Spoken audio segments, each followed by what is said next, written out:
it's Kay.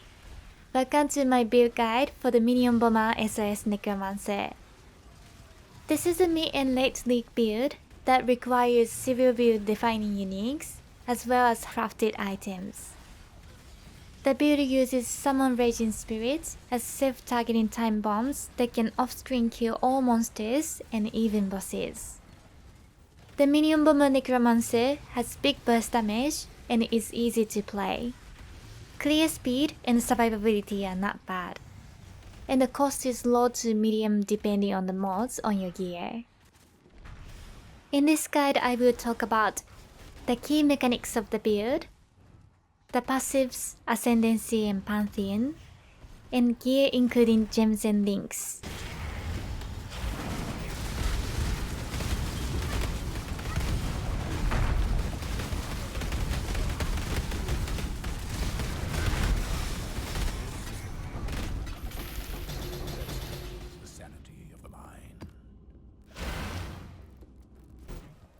Random chance must dictate you win.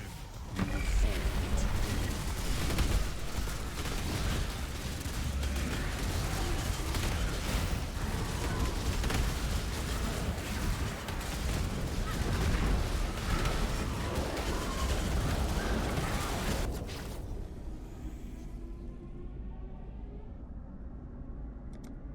When I'm ready and not Twice as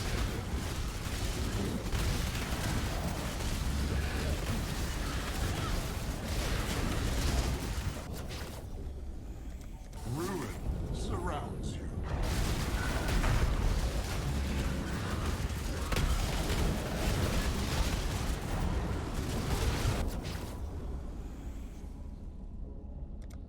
No defense will be enough.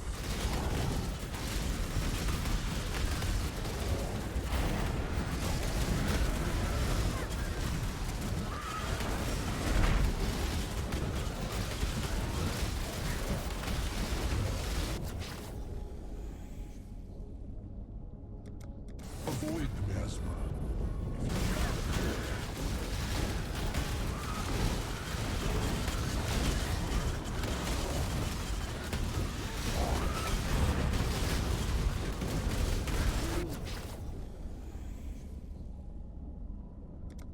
Rare is the breath of living air.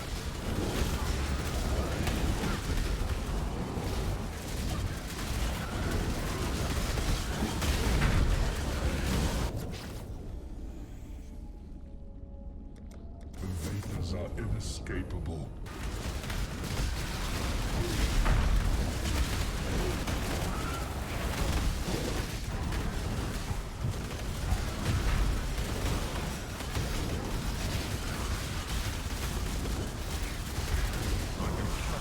See your ego swim.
I need more mana.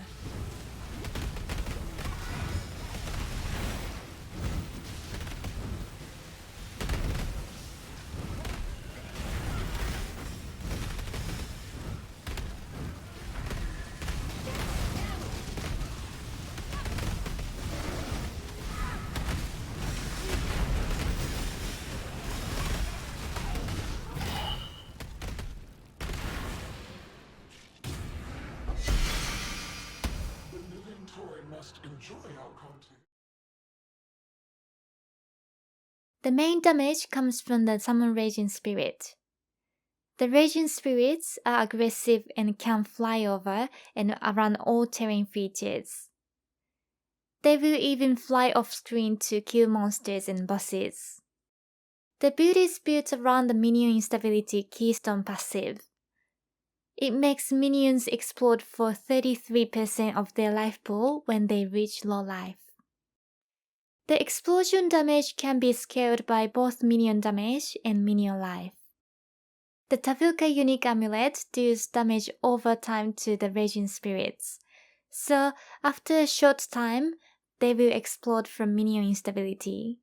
It also gives a big boost to the explosion damage.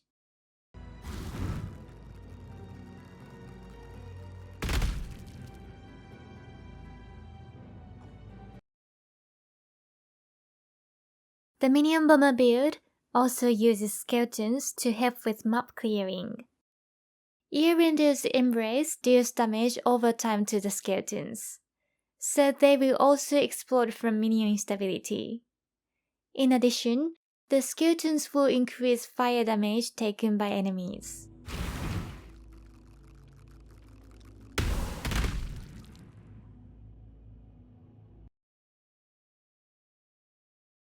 To help improve clear speed, Replica Siege Breaker spreads burning ground when the Raging Spirits and skeletons die.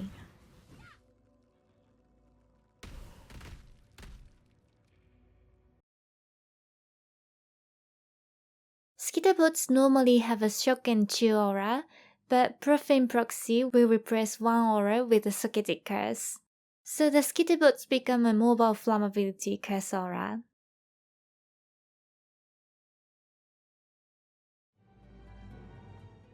Syndicate Operative Spectres with added fire damage are also used to reduce enemies' fire resistance and increase clear speed. Here is the passive tree for the build. Note that Sacrifice is anointed on the amulet. It boosts the explosion damage and survivability. The other important notable is Thunderous Salvos, which gives an extra Raging Spirit when using Unleash. There are two sets of class jaws. The large jaws are spell damage with 8 points and Seal Mender. This notable increases DPS by speeding up Seal recharge on Unleash. To get Seal Mender in front of the socket, the jaw must have Seal Mender and Arcane Adept, or Seal Mender and Ancestral Inspiration. Other combinations will put Seal Mender behind the socket. The medium jaws are Minion Life with Feasting Fiends and Hawking Corpses. And there are 4 small jaws with Surging Vitality for increased life and life regen. Socketing from Dust near Elemental Equilibrium will let you summon extra skeletons in a single cast. In the other jaw sockets, use Ghastly Eye jaws to increase life and minion damage. For extra explosion damage, you can use an Elegant Hubris jaw from the Domain of Endless Conflict. It can change notables in its radius to 80% minion life or 80% minion damage. But every jaw is different and you will need to socket the jaw and check all the notables. You can also reroll the jaw using the Divine Orb.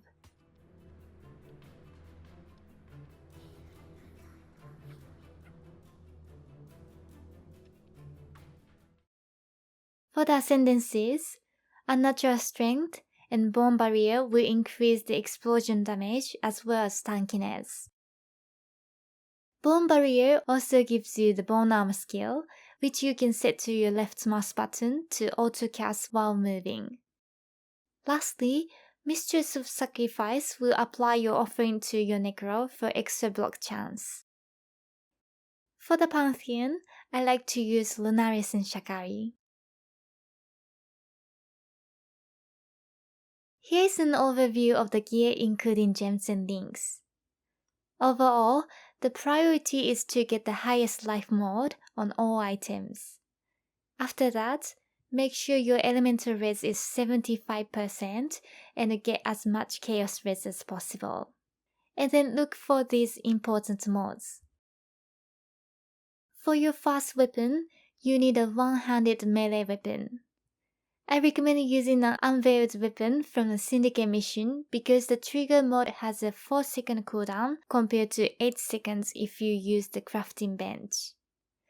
The gems are Vow Summon Skeletons, Feeding Frenzy, and Infernal Legion, which you can swap to minion damage against endgame bosses.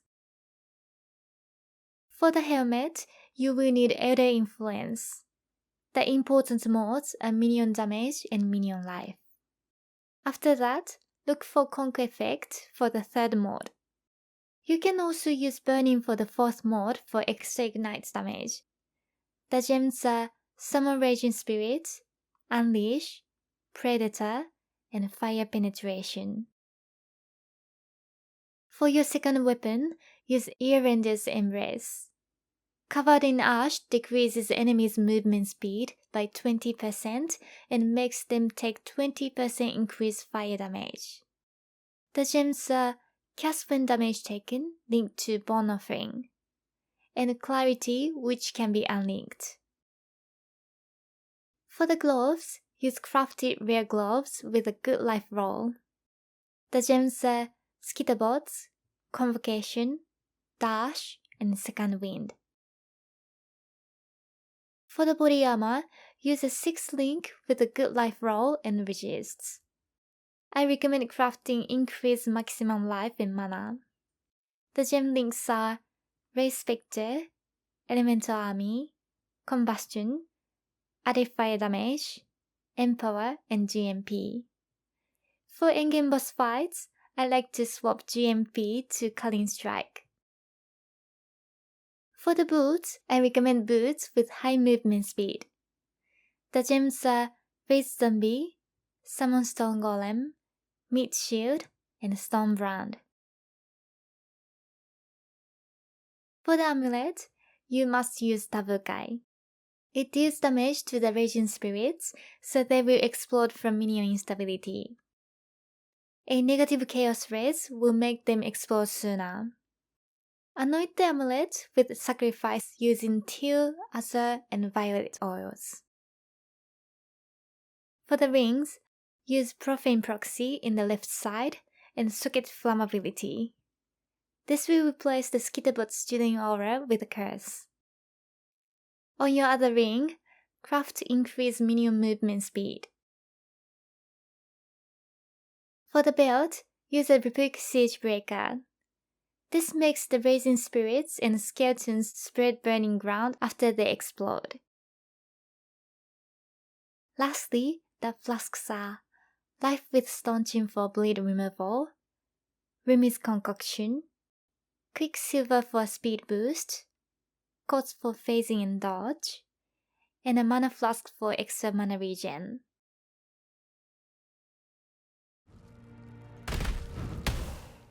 And a big shout out to my patrons!